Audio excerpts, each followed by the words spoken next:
Thank you for clicking on this video. I promise you, you will not be disappointed. As the protege of a Southern Baptist preacher, I'll say to you now what was said to me on many a Sundays. I promise you, I won't be before you long. Now, for whenever you happen to be watching this video, I also would like to say good morning, good afternoon, and good evening. I'm Michael Bailey, multimedia journalist for the Minority Info Network, one of the Southeast's largest providers of multimedia news and information. Our goal, connect diverse communities to culturally relevant news and information. I like to share with you a milestone. I was able to cross a major item off of my bucket list. This past weekend, I attended the 7th annual All Black National Convention in Charlotte, North Carolina, hosted by Dr. Boyce Watkins, one of the nation's leading advocates for the financial empowerment of African Americans in this country. This event focused on Black love, Black excellence, Black wealth, and the Black family. You can say it was indeed an all-Black affair. Now, we've collected far too much footage to put in one video. So over the next few weeks, the Minority Info Network will be sharing videos and sound bites from the convention in our posts, stories, and reels on Facebook and Instagram. And for the first time ever, we'll be sharing content to a Black-owned social media site called Fanbase, founded by Isaac Hayes Jr., son of legendary soul man Isaac Hayes. We'd love for you to join us on Fanbase and follow and subscribe there, but also follow and subscribe on Instagram and Facebook, and of course, subscribe to our YouTube channel. Let's get into it. For those of you who do not know Dr. Watkins, I'd like to tell you just a little bit about him. Dr. Watkins is a world-renowned financial scholar. He holds a PhD in finance and a master's degree in mathematical statistics. He has taught at Syracuse and Indiana University, the University of Kentucky. He's taught in China, Europe, and Africa. He's the author of numerous books, far too many to name here. But most importantly, he's the founder of the Black Business School, and he has taught over 1 million people to buy their first share of stock. He offers the Black community a low-cost and high-quality, yet culturally relevant way to become economically literate and financially empowered. There are those of you who may see Dr. Watkins as a controversial figure, and there are also those of you that believe he preaches the gospel. Me, I think back to my days in college when I studied the Harlem Renaissance. I often was enthralled by the vigorous intellectual sparring and debates by Du Bois and Garvey. I often ask myself, where are those radical Black voices of empowerment today? Where are our thought leaders at today? For those of you who know Dr. Watkins, as I know Dr. Watkins, you may share in my surmise. He is it. He is it. I'd like to share with you now my exclusive interview with Dr. Boyce Watkins, founder of the Black Business School and father of the B1 movement. Dr. Watkins, thank you for taking the time to sit down with me. A huge fan of your work. Thank you for doing this interview. Hey, brother. You know what? I'm honored to be here. And minorityinfonetwork.com. I want to say that so everybody knows, like, this is where we need to be in terms of supporting each other, because we need more Black media. So I admit I'm learning more about Minority Info Network, but I'm a fan. I will follow you. I will support you. I want to say that as we begin. Thank you for that. I always thought about what question I would ask you when I met you. There's 1,000 of them. Of course, we don't have time for all 1,000. So the first question I would like to ask you, given your financial background, your degrees, and your experience, and you could go anywhere in corporate America and work for any financial institution, Wall Street or any, and make millions of dollars, and you and Alicia can have mansions on 3 or 4 continents. But you chose to educate and empower Black communities. I want to know why. Well, on one hand, when we talk about that kind of thing, it's what you mentioned. It's like sometimes people would ask, like, why would you do that? Why would you take on this fight? Why would you go and hang out with black people when you could have been around white folks, right? And I say, like, why not? Like, why in the world would you want to be in that crazy world? Because all they do is they give you all that stuff so they can take it away from you. You know, that's a trap. That's a roach motel. You know, they put the cheese in there. You the rat, and you walk in to eat the cheese, and you're eating good, and then you realize that you're trapped. And so, in my view, it's very logical to want to be around people that you care about. You know, to me, it's logical to want to be around spaces where you're safe and protected, as opposed to spaces where you're vulnerable. You know, in my mind, it's logical to pour into the things that matter for you. Mm-hmm. You know, think about this. If I go work for, Chase Bank or something, I'm not doing anything for black people. So it's like, to me that, and I'm not saying that was a bad question, because I've heard it before and I understand it. And I used to answer it a certain way, but as I became more of a man over time and it evolved my thinking, I realized I need to answer that question differently. That we can't even talk about that other reality you described as if that's a better outcome. Mm-hmm. No, maybe I'd be over, maybe I'd be making money. Maybe at some point they find out I was really black and fire me and blackball me and take it all away. Maybe not. And then if I had all that, I'd be in this horrible and inescapable trap that would, affect my mental health, my physical health, everything else. I mean, brothers that are in those spaces, man, they are dying young. That racism, microaggressions, all that stuff really kills you. You know what I mean? So to me, this is actually the way we were supposed to go all the time. It was society that tricked us into going in the other direction. It's similar to how they tricked women into making you feel stupid for spending time with your kids when you could be off in a factory. Why the hell would a mother rather spend time in a factory than spend time with her own children? That don't even make no damn sense. But they got us thinking backwards. So that's my long answer to your question. I appreciate that. I appreciate the answer.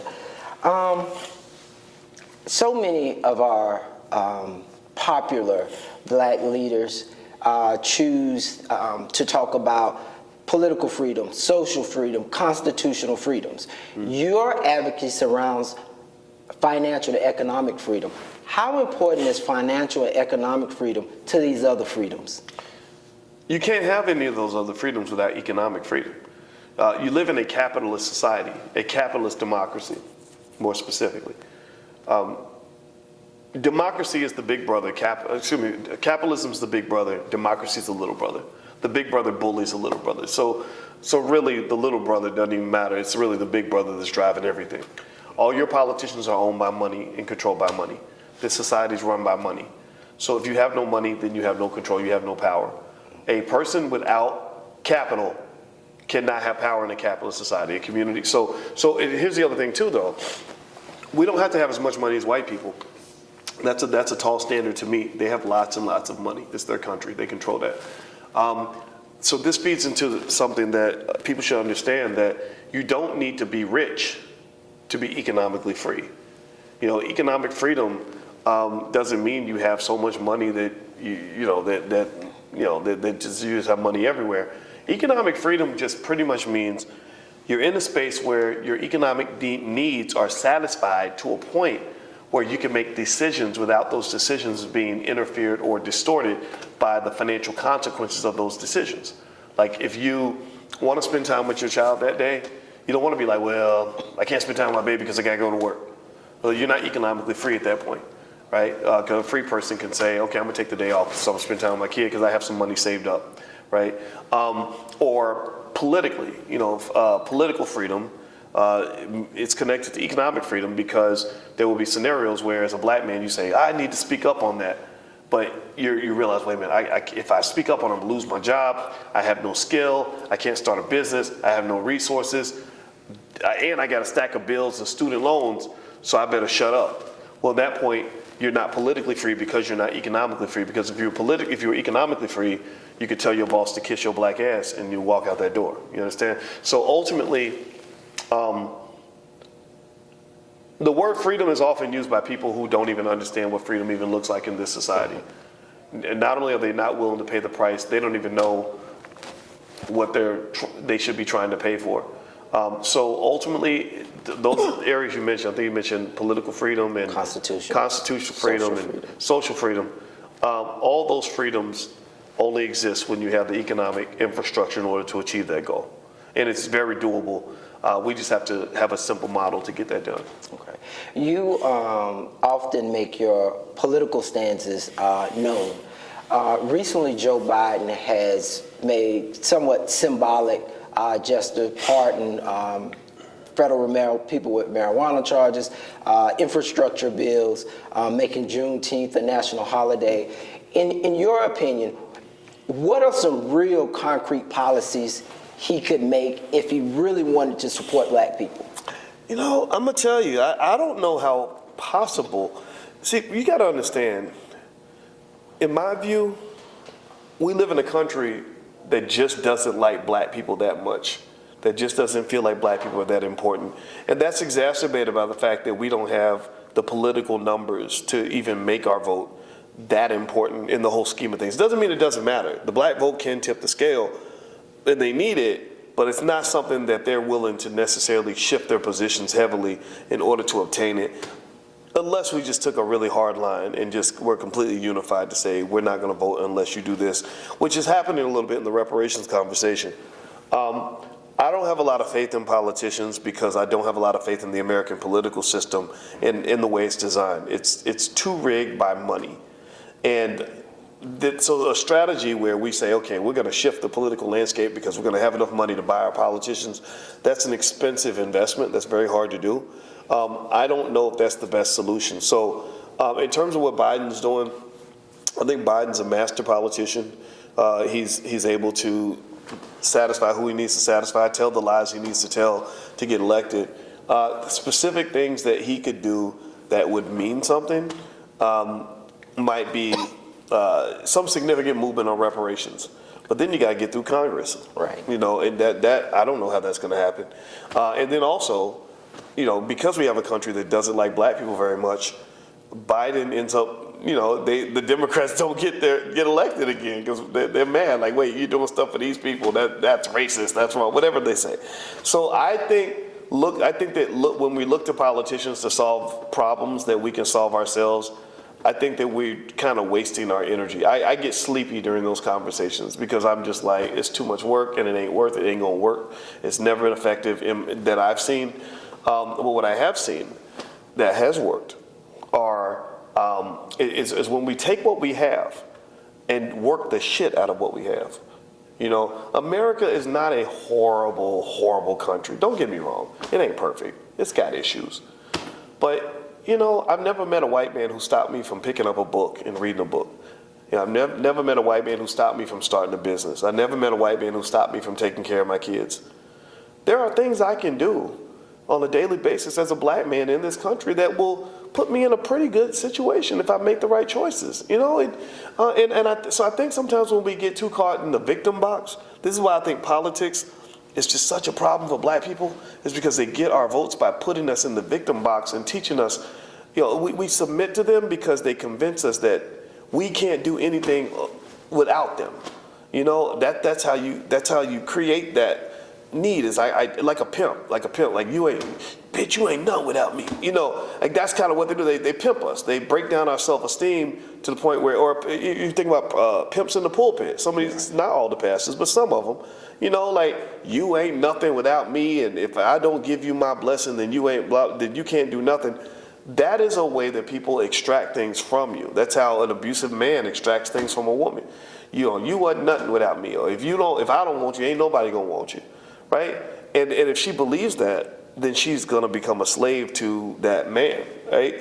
But on the flip, if she gets the courage to say, well, you know, if I put on my nice dress and look my best, I can find some good men that might be interested in me. I can do this, right? That's a confidence thing. That's a self-esteem thing. So I think in our community, we need to have the confidence and self-esteem to just say, let's pick up our buckets where we stand. You know, I think I can remember it was Booker T that said that. You know, just take what we got and let's just work the hell out of it. Okay, what does that mean? That might mean on a family level, not on a whole community level, but on a family level. As a black man, I can go home to my wife and say, let's teach our kids some basic principles on economics. Teach them to own real estate. Teach them to invest in stocks. Let's teach them to start their own business. Or get somebody that can teach them. We got the whole internet available. There's plenty of videos for children on how to do these things. What else? I can go home and say, you know, babe, our house, our family, that is our kingdom. I'm going to love you so much. I want to get the tools to learn how to love you better, and you get the tools to learn how to love me better. We're going to see a therapist. We're going to read a book. We're going to watch a video, because our family is our institution, and we must have proper diplomacy within this household so that the institution is strong. You can't beat a strong black family. You can't. You ever seen a family where they have a whole bunch of kids? You know, that's even having children is part of strength in building the empire. So that's why I love the Hebrew Israelites, for example, is they just, within their culture, they have something that says have as many babies as you can, because they understand that that's your power. My mother just got diagnosed with stage 3 colon cancer. It breaks my heart. It's the worst month of my life in my family. I've never had a worse month than this. And all three of me and my siblings, we all rallied around her, and my daddy's right there with her. We're I guess, what is it, forming like almost like a protective womb around my mama in a way that no system ever could. You know, she ain't gonna want for nothing. You know, why? Well, because she raised us in a certain way where we understand the importance of sticking together with family. We're putting our resources on the table. We all know how to go out and make money. My sister's a medical doctor. My brother is a millionaire. You know, so my father is a strong black man that's gonna come through and deliver whatever my mother needs. You understand? So in the middle of all that tragedy, you see the beauty of that family unity. And I encourage everybody to look at their family as that secure unit. And then when you see it that way, you start to really adjust your thinking in terms of looking at what you see in society, where we got a lot of baby mama-itis and baby daddy-itis. It's no coincidence, it's no surprise that the lowest median net worth in America is that of a single black mother with children. It's like her median net worth is $5. White women, it's like $42,000. The next to her is, in terms of low median net worth, is the single black father with multiple babies mamas.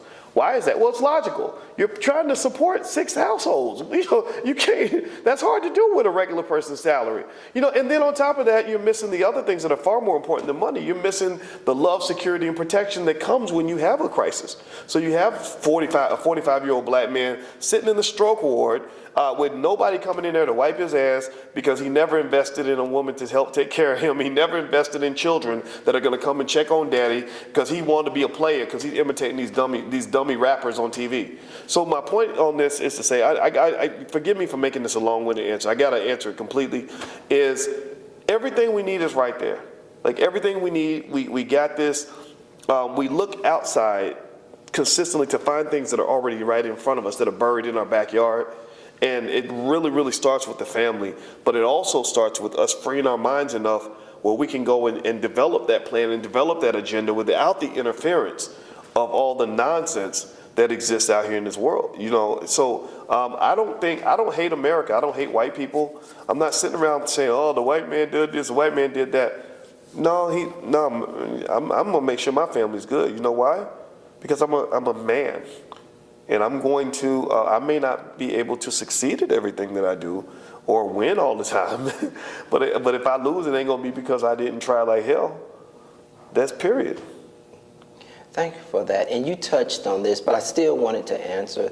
You do not often see, when you talk about financial products and financial education, kids being included in that conversation, but you have and constantly create products for children that surround financial education. Why? Because that's our secret weapon. Our kids are our wealth. Like that's our $1 trillion asset that we ignore. And the ability to see that requires us to gain the consciousness necessary to be able to really see the future. When you look at the year 2070, most of us are not even here. You and I are dead, you know? And so if you're really trying to figure out who's going to control the year 2070, it's going to be your kids probably that'll be adults at that time. And the question, the only role that we should play in all this, in my view, is to say, how do we plant those seeds now so that by the year 2070, we're more powerful than Jewish people are? But it requires preparation. It requires a level of thinking and strategy that means being proactive as opposed to reactive. Reactive means you just let time go by and then 2070 hits, you ain't ready, and you crying about it, right? Proactive means that you're thinking about 2070 in the year 2022. I think about the year 2070 all the time. I'm sitting there thinking, if we really pour like crazy into these kids and we utilize our children collectively, not in an exploitative way, but utilize their talent and pour into them, where we're giving them economic knowledge at an early age that other people aren't even getting till they're 25 years old. Oh, they're going to win. They're going to be so far ahead of everybody else. I've looked at every single type of financial formula you can think of at the very highest levels. So I did high-level mathematics to earn my doctorate in finance. And when you break down those equations and you look at where money comes from and how money grows and how wealth grows, the number one most significant variable in those equations is time. It is time. And the best way to see that is to think about growing a tree in your backyard. If I told you, I want you to grow me a sycamore tree in 2 weeks, you can't do that. It's not possible. I don't know. Maybe they've invented something, but not that I know of. But if I say, I need you to grow me a sycamore tree and I'm gonna give you 500 years to do it. Well, if you could grow 1,000 trees, that's 10,000 sycamore trees in that amount, because you got time.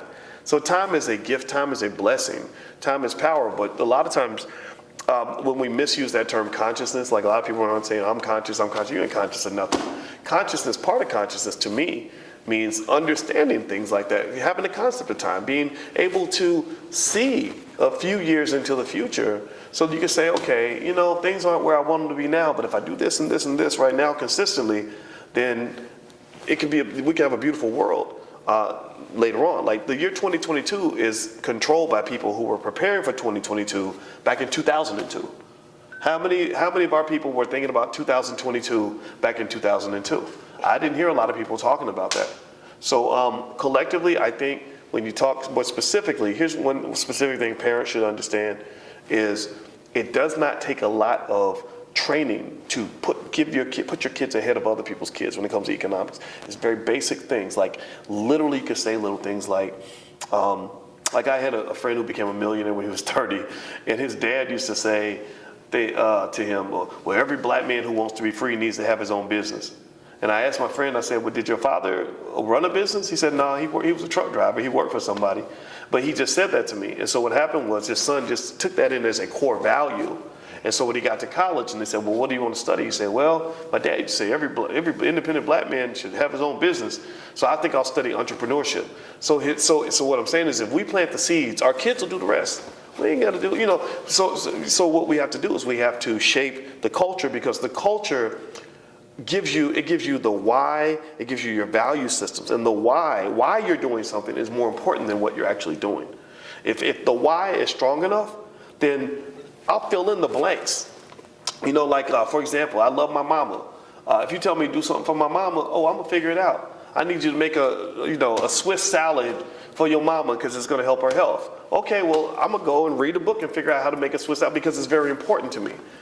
So when you look at our level of economic sophistication, whatever, we don't just need to look at the training, we gotta go back and look at the culture, because your culture shapes what type of training you even think is valuable. There are 10 million black people where I could go out and say, I'm gonna give you free training on economics and everything you ever wanted to know.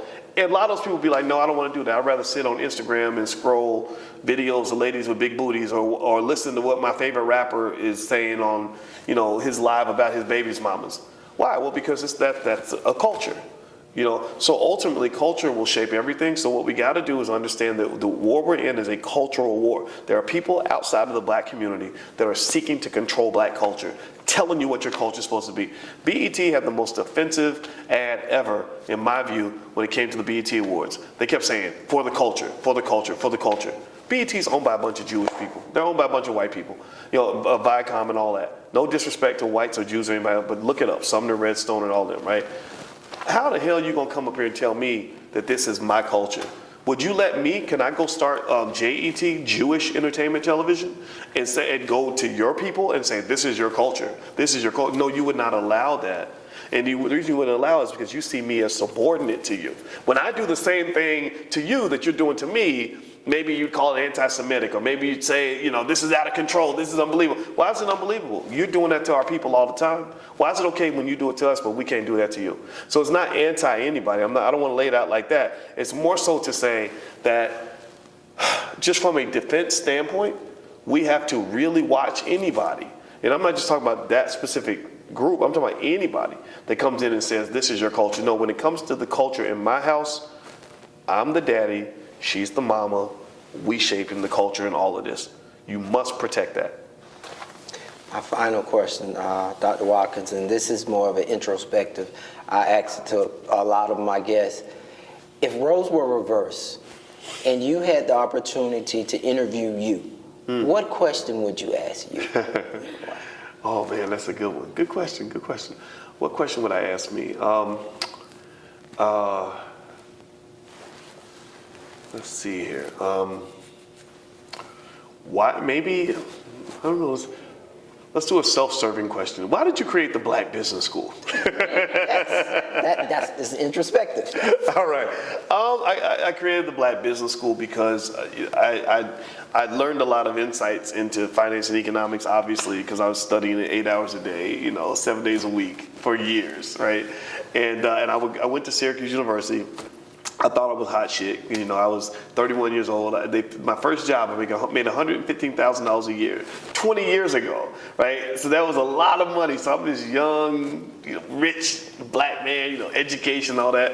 And then, I found that it wasn't completely fulfilling because I wasn't really teaching anybody that came from the people that I come from. And also, you realize racism is at all levels of the organization. It's not like, because you're an educated black man, things are going to be different. No, and it's not so much a matter of the white folks disliking black people. It was more so like they just don't like black people like me. Okay? So like the biggest threat is not like a thug or a gangster. It's like an intelligent black man who's going to question you on your bullshit, right? Or who's going to bring a set of values and priorities and the thought processes that differ from the things you want it to be. It's like we get in the same car. It's okay. It's cool if I'm your passenger and you're driving me places and we're in agreement. Like, okay, you decide where we're gonna go and then I get to thank you for giving me a ride and that's cool. But what if I get in the car and I'm like, nah, you sit over there. I'm gonna take the wheel.